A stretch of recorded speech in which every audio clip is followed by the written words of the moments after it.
Dear friends, welcome to my new video. और इसमें बात करूंगा pair of linear equation in two variable, NCERT का चैप्टर नंबर 3। और इसके अंदर हम बात करेंगे cross multiplication method. By using cross multiplication method हम लीनियर पेयर ऑफ इक्वेशन को टू वेरिएबल में किस तरह से सॉल्व करते हैं उसको मैं एक इजी तरीके से आपको इसमें समझाऊंगा।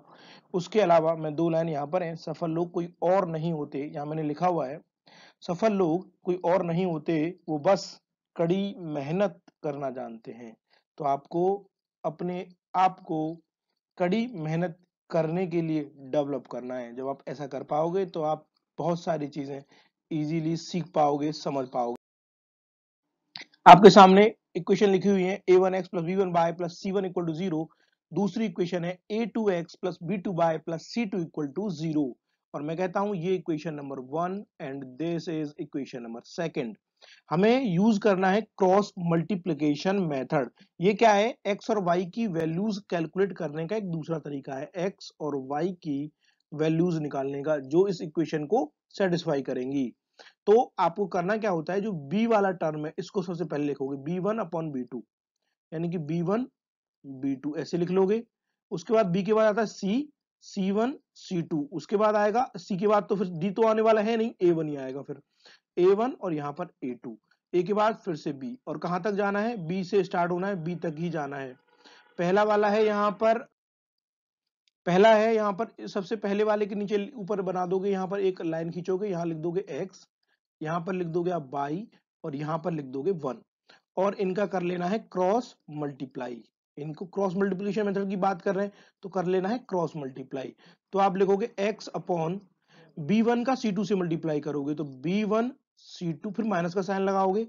उसके बाद b2 c1 ऐसे लिखोगे equal to y upon, y के नीचे क्या लिखा है? c1 a2 minus a2 a1 c2 equal to 1 upon, 1 के नीचे क्या लिखा है? a1 b2 minus a2 b1।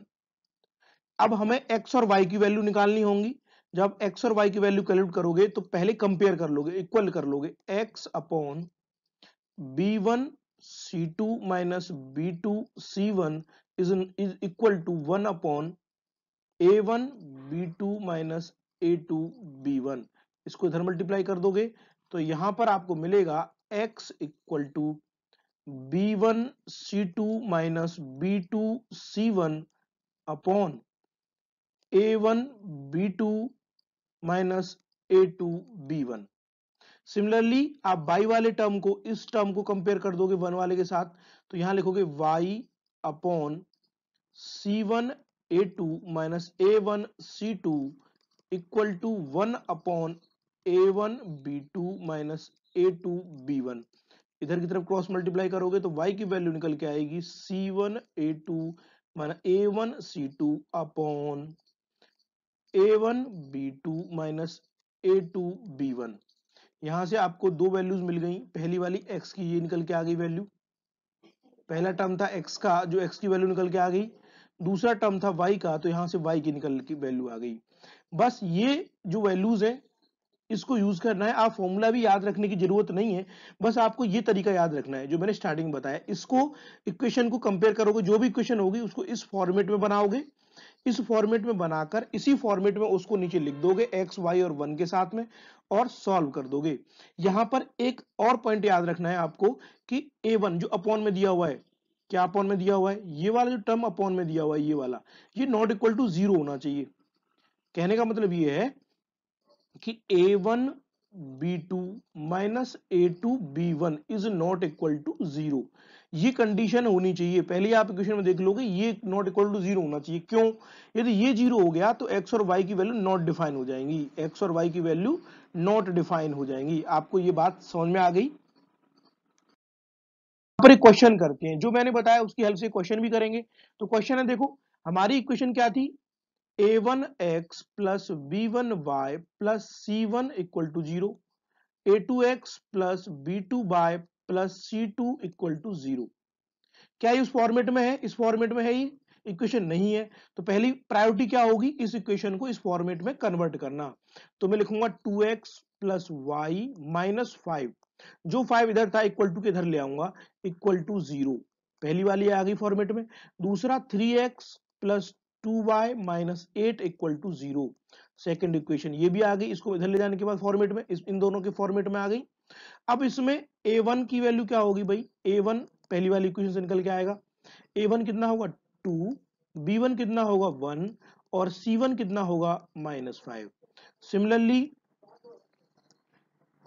a2 कितना होगा 3, b2 कितना होगा 2 और c2 कितना होगा -8। अब क्या करना है, वही क्रॉस मल्टीप्लिकेशन मेथड यूज करना है इसमें, क्योंकि मैंने अभी वही बताया आपको। और एग्जाम में इजीली लिखा होता है solve this equation by using cross multiplication method. तो 10th क्लास के बोर्ड में ऐसा क्वेश्चन आता है और स्पेसिफाइड किया होता है कि इसको सॉल्व करना है बाय क्रॉस मल्टीप्लिकेशन मेथड। तो आपको वही यूज करना है। स्टार्ट कहां से करेंगे, b1 से। तो पहले मैंने अभी बताया b1 की वैल्यू 1, यहां पर 2, उसके बाद -5 c1, उसके बाद a1 2 और फिर से 1। सिमिलरली 2 के बाद -8, उसके बाद 3, उसके बाद फिर से 2। इसके नीचे आप लिख लोगे x, यहां पर लिखोगे y और यहां पर लिख दोगे 1। क्लियर है। इतना लिखने के बाद इनका करोगे क्रॉस मल्टीप्लाई, तो ये आएगा x अपॉन -8 और इस 2 का मल्टीप्लाई 5 में करोगे तो माइनस का 10 आएगा, लेकिन माइनस साइन लगाना है तो ये हो जाएगा +10 इक्वल टू, जब इन दोनों का मल्टीप्लाई करोगे बाई का लिखने के लिए तो y अपॉन -15 और ये 8 का 16 करोगे तो +16 इक्वल टू, इन दोनों का मल्टीप्लाई करोगे ऐसे तो 1/4 -3। तो पहले क्या करेंगे, x की वैल्यू निकालेंगे तो x अपॉन ये कितना हो जाएगा 2 इक्वल टू 1/1। तो यहां से x क्रॉस मल्टीप्लाई कर लेंगे आप, तो यहां से 2 बचेगा, 2 का इधर मल्टीप्लाई कर देंगे तो x की वैल्यू आ गई 2। सिमिलरली y की वैल्यू निकालने के लिए y इक्वल टू 1/1, यहां पर 1 बचने वाला है तो y की वैल्यू कितनी आ गई 1। y वैल्यू आ गई 1, x की वैल्यू आ गई 2। अभी आपकी वैल्यू तो आ गई पर लेकिन आपको कंफ्यूजन है कि क्या ये आंसर ठीक है मेरा, तो चेक करते हैं टू वेरीफाई। तो वेरीफाई करने के लिए क्या करते हैं कि जो वैल्यूज आई है उसको किसी एक इक्वेशन में पुट कर दो। पहली वाली इक्वेशन ये है, इसमें पुट कर देते हैं। इक्वेशन क्या है 2x plus y equal to 5। X का वैल्यू कितना आया 2, वाई का कितना आया 1। इसमें लेफ्ट हैंड साइड में पुट करते हैं यहां पर, तो 2 इंटू 2 प्लस 1, वाई की वैल्यू 1, तो 4 प्लस 1 इक्वल टू कितना हुआ 5। यानी कि LHS वाली साइड RHS के बराबर हो रही है, यानी कि हमारा जो रिजल्ट आया है, वैल्यू निकल के आई है, वो सही है। आपको बात समझ में आ गई। पर एक क्वेश्चन करते हैं और इसमें ये जो क्वेश्चन है ये एक अलग तरह का क्वेश्चन है। For which value of p does the pair of equations gives below as unique solution. Unique solution की बात कर रहा है। पहली वाली, इससे पहली वाली जो वीडियो है pair of linear equation two variable, उसमें मैंने बताया था कि यूनिक सॉल्यूशन कब आता है और इनफाइनाइटली मेनी सॉल्यूशन कब आते हैं और नो सॉल्यूशन कब आते हैं। मैं उसको दोबारा से ब्रीफ कर दे रहा हूँ, समराइज कर दे रहा हूँ।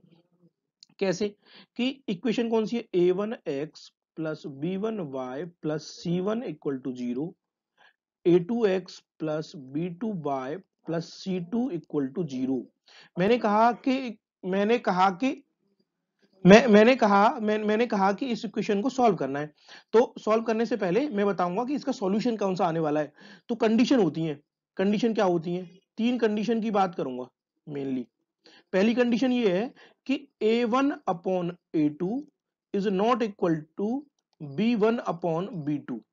ये होती है यूनिक सॉल्यूशन की कंडीशन। यूनिक सॉल्यूशन, जब यूनिक सॉल्यूशन की बात करेगा क्वेश्चन में तो हमें ये कंडीशन वेरीफाई करनी है कि a1 upon a2 is not equal to b1 upon b2, पहली कंडीशन। दूसरी कंडीशन ये होती है कि a1 upon a2 equal to b1 upon b2 is not equal to c1 upon c2। यहां पर क्या होता है, ये आता है नो सॉल्यूशन। और यहां पर लाइन जो होती है, इन दोनों लाइन, इस कंडीशन में लाइन को ड्रॉ करेंगे ग्राफ पेपर पे तो लाइन कैसी आती है, पैरेलल लाइंस। यहां पर लाइन कैसी होती है, यहां पर लाइन क्या होती है, क्रॉस करती है, दूसरे को इंटरसेक्ट करती है लाइन, इंटरसेक्टिंग लाइन आती है इसमें, पहले वाले केस में। अब आता है थर्ड केस। थर्ड केस में क्या होता है भाई, थर्ड केस में ये होता है कि a1 upon a2 equal to b1 upon b2 is equal to c1 upon c2। इसमें क्या होता है,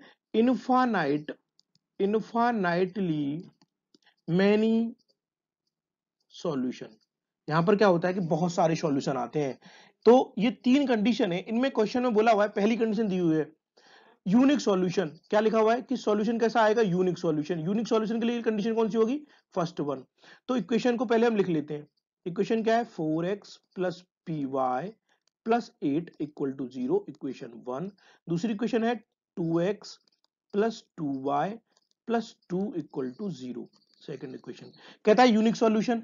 तो यहां पर पहले बताते हैं a1 की वैल्यू क्या होगी, a1 की वैल्यू 4, a2 की वैल्यू कितनी है 2, b1 की वैल्यू p और B2 की वैल्यू कितनी है 2। हमें वैल्यू किसकी निकालनी है, P की वैल्यू निकालनी है। हमें वैल्यू निकालनी है P की, find the value of P। और कंडीशन क्या है, इस कंडीशन को वैल्यू P ऐसी आनी चाहिए कि जब सॉल्व करें तो यूनिक सॉल्यूशन आए। इसका मतलब ये हुआ कि हमको A1 अपॉन A2 कैलकुलेट करना होगा। तो यह है 4 अपॉन 2, यानी कि 2 आ गया। B1 अपॉन B2, ये आएगा P अपॉन 2। कंडीशन के अकॉर्डिंग हमें क्या करना होगा, A1 upon A2 is not equal to B1 upon B2, implies that मैं लिखूंगा 2 equal to P upon not equal to P upon 2। तो P की वैल्यू यहां कितनी निकल के आ रही है, not equal to 4।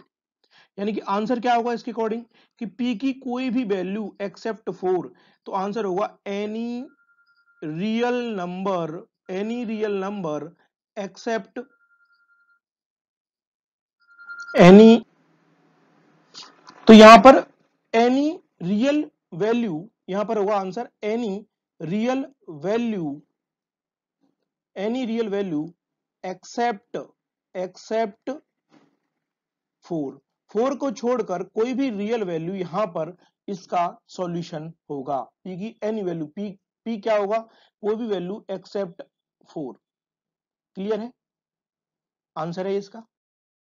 बात करते हैं एक पर्टिकुलर एक्सरसाइज है इस चैप्टर के अंदर, जो है equations reducing to a pair of linear equation in two variable. यहां पर देखो x और y आपको दिख रहे हैं, solve the pair of equation 2 upon x plus 3 upon y equal to 13, p upon 5 upon x minus 4 upon y equal to -2। आप देख रहे हो कि यहाँ पर x और y किसमें, अपॉन में है। हमने तो अभी जो पढ़ा था उसमें x और y प्रॉपर्ली लिखे हुए थे, हमारा ऐसे थी equation a1x plus b1y plus c1, ऐसी थी। यहां पर अपॉन में दिए हुए हैं। ऐसी इक्वेशन को हमें रिड्यूस करना होता है pair of linear equation two variable में। इसका मतलब क्या है कि मैं अज्यूम कर लूंगा कि 1 अपॉन एक्स को मैं मान दूंगा p और 1 अपॉन वाई को मैं मान लूंगा q। इसका मतलब हुआ 2p plus 3q equal to 13। Similarly first equation, second equation क्या हो जाएगी, 5p minus 4q equal to -2। Clear है। अब इसको सॉल्व कर लेंगे क्रॉस मल्टीप्लिकेशन मेथड से, क्योंकि हमने वही पढ़ा है अभी, तो मैं चाहता हूं कि आप उसी से सॉल्व करो इसको। तो हम क्या करेंगे भाई, 3 से स्टार्ट करेंगे, 3, 13, 2 और 3। ऐसे ही -4, नहीं, ये हमको स्टैंडर्ड फॉर्मेट में लिखना होगा। तो हम स्टैंडर्ड फॉर्मेट में लिखने के लिए क्या करेंगे, इसको पहले इसको लिखेंगे 2p plus 3q minus 13 equal to 0, 5p minus 4q और प्लस 2 इक्वल टू 0। ये फॉर्मेट हो गए। अब इसमें हम क्रॉस मल्टीप्लिकेशन मेथड लगाने से पहले क्या लिखेंगे, 3 माइनस 13, 2, 3, नीचे वाले लिखेंगे -4, 2, 5 माइनस 4, इसके नीचे x, यहां पर y, यहां पर 1। क्रॉस मल्टीप्लाई करेंगे, ऐसे क्रॉस मल्टीप्लाई करेंगे तो x अपॉन 6 और ये हो जाएगा -52, y अपॉन ये कितना हो जाएगा 13 इंटू 5 65 और ये -4 हो जाएगा इक्वल टू 1 अपॉन -8 और -15। तो x की जो वैल्यू आएगी ये आएगी, इसमें से कुछ 6 माइनस कर देंगे तो ये 48 हो जाएगा भाई। ये 48 हो गया और ये कितना हो जाएगा भाई, दोनों ऐड हो जाएंगे, ये तो माइनस का हो जाएगा 48। भाई इसको मैं ऐसे नहीं, आपको समझा के लिखता हूं, 1 upon -48 equal to y upon 61 65 -4 और ये हो जाएगा आपका 1 अपॉन यहाँ पर हो जाएगा, देखो यहाँ पर हो जाएगा, ये 61 आ रहा है यार, यहाँ पे 61 नहीं आना चाहिए, इसको मल्टीप्लाई तो माइनस का आएगा भाई, ये माइनस का, तो ये 69 होगा, हम यहाँ पे कर रहे हैं मिस्टेक, तो माइनस 69 आएगा, ये होगा 1 अपॉन माइनस, ये हो जाएगा 23, तो 23 हुआ ना, ये हो जाएगा 23, क्लियर है, ये हो जाएगा यहाँ पर माइनस 1 अपॉन -23, और ये हमने 6 - 52 किया, तो बच्चों यहाँ पर आएगा 46। तो पहले एक्स वाई टर्म कंप्लीट करेंगे, तो -46 अपॉन -23, तो यहाँ से वैल्यू निकल के आती है 2, y की वैल्यू निकल के आएगी 69 अपॉन -23, तो यहाँ से वैल्यू आएगी 3, तो x की, सॉरी x को नहीं था, p के टर्म में था, तो p लिखेंगे बच्चों, यहाँ पे सारी चीजें गलत हो रही हैं, यहाँ p q लिखेंगे, क्योंकि p और q थे, यहाँ 1 था, तो ये हो जाएगा p, और ये हो जाएगा Q, और 1 यहाँ पर लिखेंगे P, और ये वाला हो जाएगा आपका Q। तो P की वैल्यू कितनी निकल के आ गई आपकी 2, और Q की वैल्यू निकल के आ गई 3, तो Q की वैल्यू आ गई 3, तो भाई P क्या था, 1/x था, 2 इक्वल टू 1/x, तो यहां से इंप्लाइज दैट x की वैल्यू कितनी आ गई 1/2। सिमिलरली Q इक्वल टू था 3, जो 1/y के बराबर था, इंप्लाइज दैट y की वैल्यू आ गई 1/3। ये कहलाएंगे इसके सॉल्यूशन। हमने क्या किया कि इक्वेशन जो 1/x और 1/y की फॉर्म में थी, उनको p और q माना, अलग अलग वेरिएबल माने, उनको फिर से क्रॉस मल्टीप्लिकेशन मेथड की हेल्प से सॉल्व किया, सॉल्व करने के बाद हमने फिर से उनको इक्वल कर लिया x और y के टर्म्स में, तो वहां से हमारा x और y की वैल्यू निकल के आ गई। आपको ये बात समझ में आ गई होगी इजीली। आप इस वीडियो को कहीं समझ में नहीं आता है तो दोबारा रिवर्स करके पॉज करके देख सकते हो, और इस वीडियो को लाइक करोगे, चैनल को सब्सक्राइब करोगे, डेफिनेटली मैं ऐसी ही वीडियो आपके लिए लाता रहूंगा सिंपल और इजी तरीके से। यहां पर हमने पेयर ऑफ लीनियर इक्वेशन को बहुत अच्छी तरीके से क्लोज कर लिया है, जो कि हमारा कंसेप्ट था। कंसेप्ट के बाद अब बचते हैं क्वेश्चन, तो क्वेश्चन में वेरिएशन डिफरेंसेस आते हैं, आप करना स्टार्ट करिए, जहां प्रॉब्लम आती है उस क्वेश्चन को कमेंट बॉक्स में डालिए, मैं डेफिनेटली उस पर आपको रिवर्ट करूंगा। Thank you.